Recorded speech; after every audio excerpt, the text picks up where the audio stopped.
Hello everybody, Yom Tov.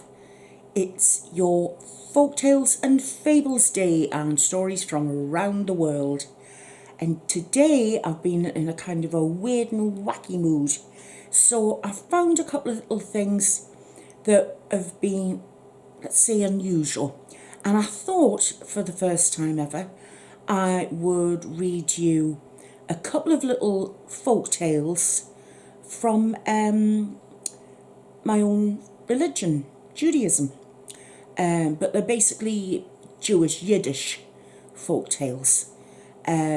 So I don't know. I'm not sure whether you'll like them or what. But do you know what? I thought I'll give it a go, and you never know. They might like it, or they might not. I don't know. But if you don't, all you got to do is tell me, and I'll move on to something else. So I was asked to do something about unicorns. And yes, unicorns are part of like fairies and folk tales and all that sort of thing. But everything I seemed to come across was very, very childlike. Like as in the under 10s. And I thought the ones that I found really weren't that great. And, I just weren't feeling them, So I managed to find an adult who'd written a tale with unicorns in it. But it's like humorous. So I thought I'm going to read you that. So I've got a little bit of a mixed diorama for you today. I've got a tale from Oregon. I've got two little folk tales from the Helm area, which I think it's either Russia or sort of like could be Lithuania or somewhere like that. I'm really not too sure. But it's from the Helm area, CHELM. So there's that. And then I've got a story which I'm going to begin with, which I am hoping that you're going to find the humorous side of it. And it's a story by a fella called Charles Eugene Anderson. Came across him by accident, and his story is, the age rating is for age 13 and up, and it's a fantasy.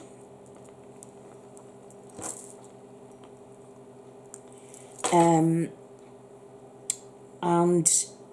let me check. Age range 13 and up. And I'd like to begin with this for you today.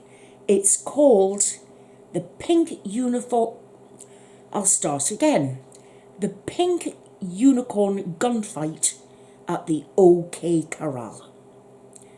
So, with all that being said, please sit back, relax, while I read to you The Pink Gunfight. I will get things right for you yet. I will. I'll be probably 70 by the time I manage it, but I'll get it right eventually. The Pink Unicorn Gunfight at the OK Corral by Charles Eugene Anderson. When the pink unicorns showed up, nobody left their homes. Everyone wanted them out at Tombstone, but who could help?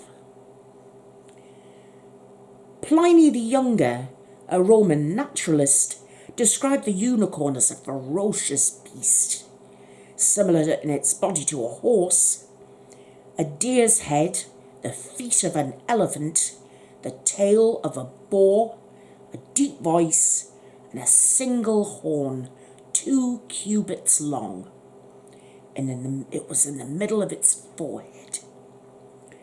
It was obvious that Pliny had never ever seen a unicorn. But he wasn't entirely wrong about them either. Nobody in Tombstone had ever heard of Pliny, nor could they read Latin, in which he wrote his observations. Everyone in the town except Doc Holliday. And the way they've spelled it, I don't know whether it's Pliny or Pliny. I do know who Pliny is, but the way Charles has spelled it, I'm not too sure. So I've said Pliny and Pliny, just in case. Every group has a leader, and the unicorns weren't any different. The beast was a hand higher, had a longer horn, and he was pinker than the rest. A true killer in anyone's mind. While a pack of unicorns is called a blessing, there were no blessings happening in Tombstone on that day. The Bible mentions unicorns in the book of Numbers. I don't know which that was, because I've never heard the word unicorns mentioned in the Torah, so I should ask my rabbi probably, but I think she'll probably say the same. She's never heard of them either, but never mind. Keep an open mind here. The Bible mentions unicorns in the book of Numbers. God brought them out of Egypt. He hath, as it were, the strength of a unicorn. There were many Bibles in this dusty town, and unicorns were mentioned in them in more than one verse, and only Lucifer, demons and lepers are referenced more than they are. Yet Tombstone had crusaders. There was Marshal Virgil Earp, Assistant Marshal Morgan Earp, and temporary Deputy Marshals Wyatt Earp and Doc Holliday. Were they perfect crusaders? No. Were they pure? No. Nobody in Tombstone was pure. But would they be enough to overtake the unicorns? Leonardo da Vinci wrote in one of his journals, "The unicorn, through its intemperance and not knowing how to control itself." There was another book in Tombstone, the plays of William Shakespeare, and all four of the lawmen knew them, read them, and memorised them. They knew how to deal with unicorns because the bard had told them. The trick? It's control. The marrow of the heroes and the lawmen had it. Some claim it's even stronger than the unicorn's horn. The pinkest of the pink led the charge, and the rest of the blessing followed. The lawmen didn't even pull their pistols. All of them carried pistols, except Doc Holliday, who held a coach gun given to him before the fight. None of them fired. They let the unicorns advance without impeding their furious pace. Flesh can be torn with the sword, the bullet, or the horn. If the wooden fence of the OK Corral had been flesh, it would have bled red. Even the pinkest coat can be turned dark with blood. Each unicorn impaled its horn on the corral's wooden fence.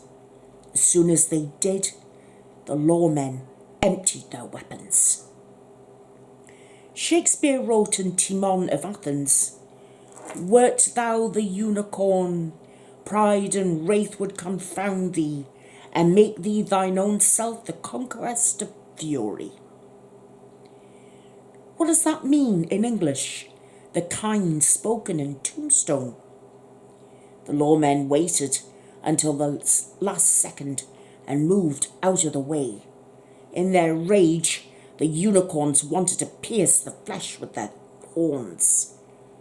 But they only found the wood of the corral.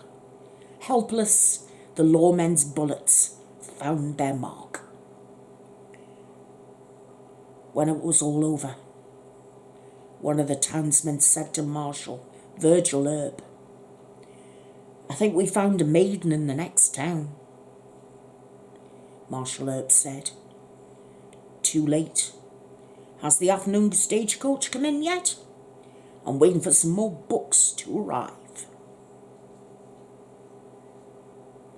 The end. And there you have it, my friends.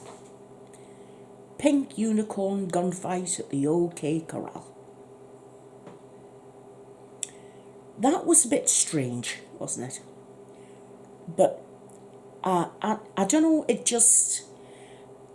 I read it about twice before it all sank in, and I thought, that's weird. But I've been in a kind of sort of a happy, weird mood today, you know, like the littlest things would just make me giggle and or make me smile, or, you know, because God knows we're having some dark times, and it was a nice break in fantasy, you know, to have a bit of fantasy, you know, that shaft of light through the grey clouds, you know. So anyway, please let me know what you think of that one. If you want to say that Hedda's lost the plot, I think you should have known that months ago, don't you? If you hadn't known it before then, you certainly know it now. Okay, so now I want to read you a story from the American state of Oregon, and it's called Adventure on the Rogue. And it's actually called, it's a folk tale that you tell when you're on the trail, or like Home, Home on the Range where the deer and the antelope play, that sort of thing. So I've chosen this for you today. It's been, I don't know who the original author is, because it's an old story apparently. It's at least a couple of 100 years old. It's been retold by S.E. Slosser. So, anyway,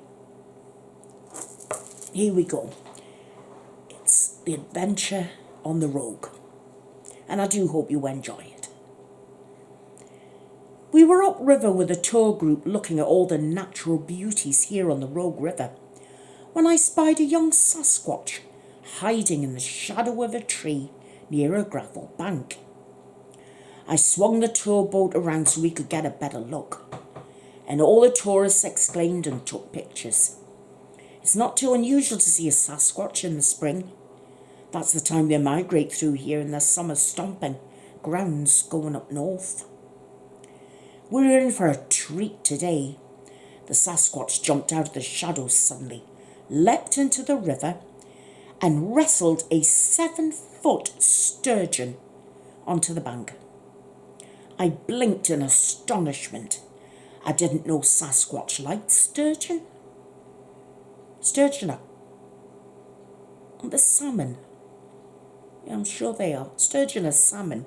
Sturgeon's eggs are like salmon eggs, aren't they? Let me know in the comments, please, just in case I've got that wrong. As we watched, the Sasquatch belted the big fish with a rock to stop its flopping. Right at that moment, a great big black bear came stomping down the bank on the opposite shore looking for a snack. The bear took one look at the Sasquatch with the sturgeon sitting on the opposite shore and leapt into the water.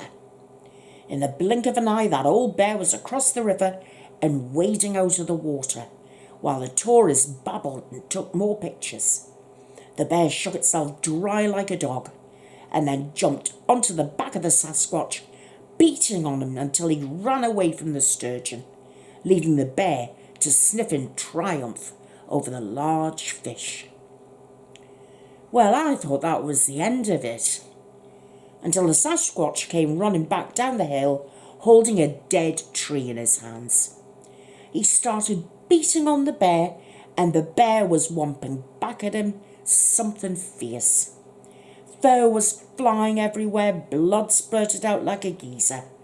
I don't know where it would have all ended if I hadn't waded in there and brought them up.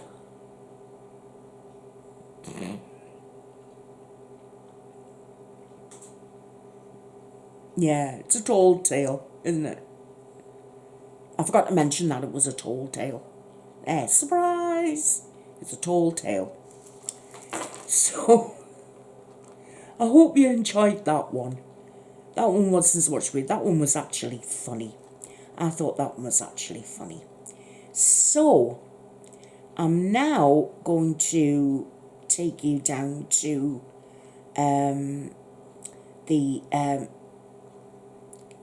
first story that I found from two Jewish men who thought they were very wise. And they were always telling people how wise they were. But I mean, actually, when you think about it, they were actually a bit foolish in their wisdom.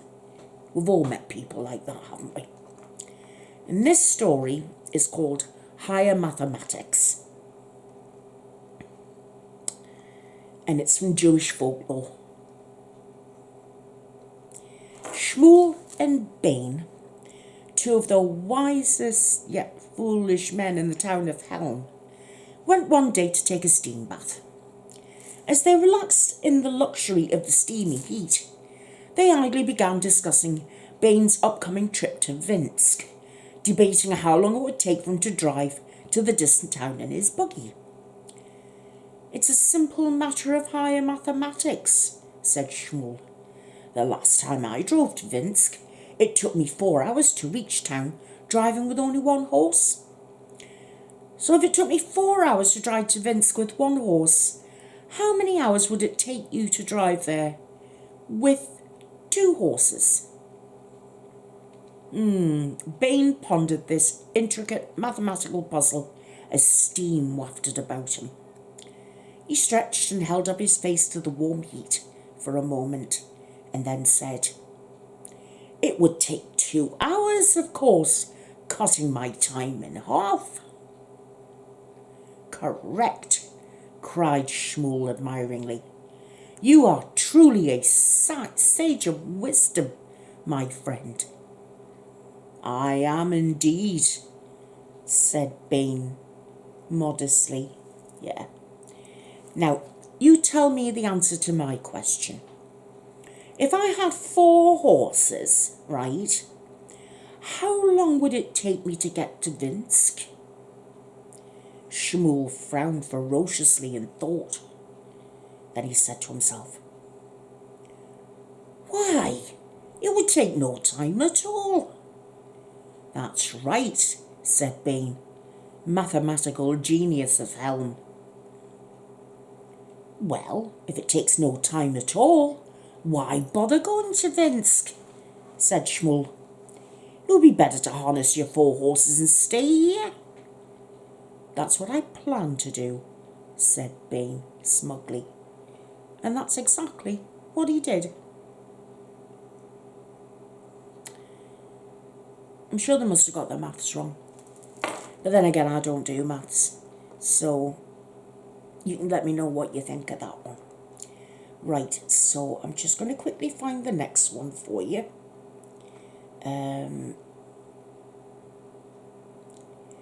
I'm really saddened that some of the folk tales I found are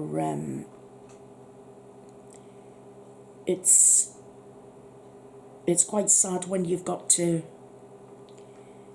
you think, I can't read that because it's not politically correct and not very good, you know, some of the language used. I don't mean cuss words. I just mean style of language and things that are just not right to say anymore, and yet they're still online. And I wouldn't censor. I think you should learn from things like that and learn how people were more ignorant back then. And some would have been taught these things and not known any different. These days there's no excuse for ignorance, is there? because Google is your friend. He's everybody's friend. She's everybody's friend. And you can find the right way to do things and the wrong way to do things. So you've got to be careful of that with some bits of literature these days. Anyway, here's your final story. And this is, again, from our friends Shmuel and Bain. And it's called Saving Time. Shmuel was on his way to market in Helm one afternoon when he saw his good friend Bain on the street. "Shalom Aleichem," said Shmuel to his friend. "Go to blazes," said Bain without missing a beat. Shmuel was indignant. Falling into step with Bain, he cried, "Why are you so impolite to me, your best friend? I speak kindly to you and you tell me to go to blazes. Where's the sense in that?" Bain turned his face to Shmuel. "Listen, Shmuel, I'm just trying to save time. We have been friends since we were babies.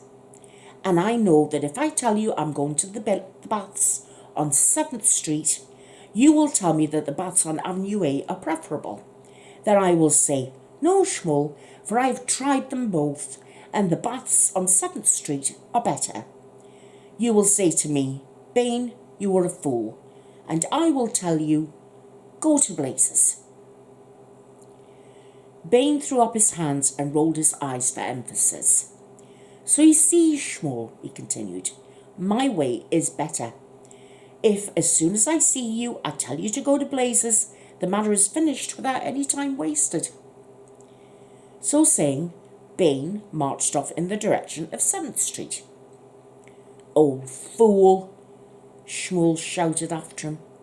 "I knew you'd say that," said Bain as he retorted over his shoulder. "Well, the Avenue A baths are better," grumbled Shmuel, turning back towards the marketplace. And Bain shouted back, "Go to blazes."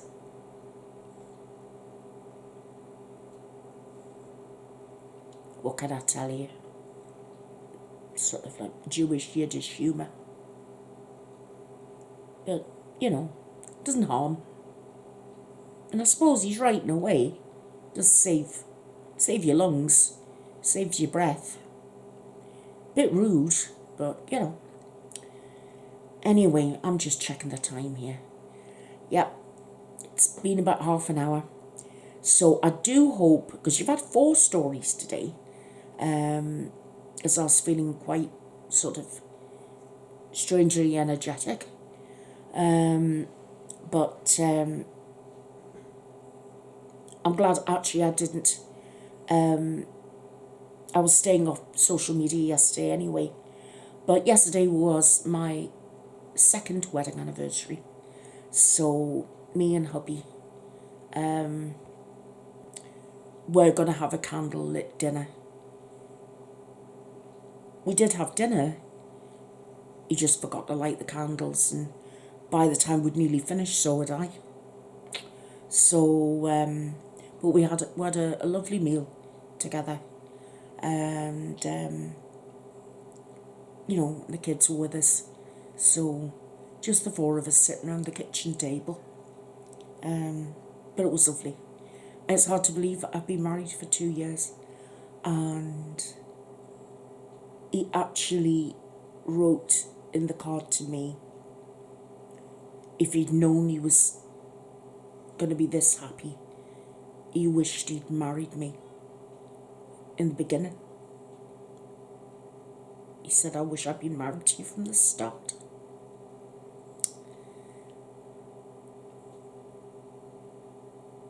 But I just thought that was lovely. He wished he'd been married to me from the start. And you know what? I met him on the 19th of October, 1980. And this year,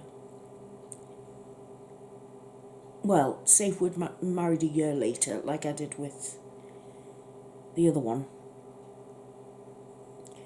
we would have been married for 39 years.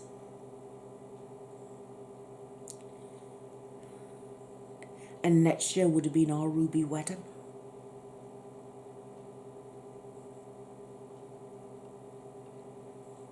Crazy, isn't it? He says he's never been happier. And I mean, you know, my kids are my everything. They are. But you know how you've got a different love for your partner than you do for your children. And for so long, it's just, my heart is really, well, yes, Bill's always had a place in my heart, but, well, not when we weren't speaking to each other. That would have been a bit daft, but it's always been me and the kids. But it's great being in love. And it's great when, even though my kids are adults, they enjoy seeing their parents in love. Because we're both very demonstrative, Bill and I. And we don't hide the fact that we love each other. And we tell each other we love each other every day, several times a day. And we mean it. You know. So I just thought I'd let you know it was my wedding anniversary yesterday. Yeah. And I hope I'm here this time next year to tell you the same thing. Because I think next year, I would imagine my wedding anniversary will probably be on a Wednesday. So I'll be here telling you a folk tale. You know, if God's good, I'll still be here. Anyway, thank you very much for being here with me today. And thank you very much for watching this. I do hope you enjoyed the stories. If you haven't seen it yet, I've done another Gypsy Rose header. I don't know when I'll do another one of her. I really do think I'm running out of ideas. I felt I was drying up on that one, to be honest. But if you haven't seen it yet, give it a look. And if you remember, would you like my videos, please? I mean, don't if you don't, but if you do, you can still press the like button, you know. And I am not getting notifications that any of you have left me a comment, so I'm having to keep going back and checking. But I will answer every single comment as soon as I see it there. I will answer it. You know I will. I love you all, and I will see you very, very soon. Okay? So in the meantime, please take care of yourselves. You know, look after yourselves. Continue to stay safe. We're not out of the woods yet. And I will see you very soon. And it'll be even sooner by the time I'm finished saying it. So, take care, guys. See you later. Love you. Bye. Bye.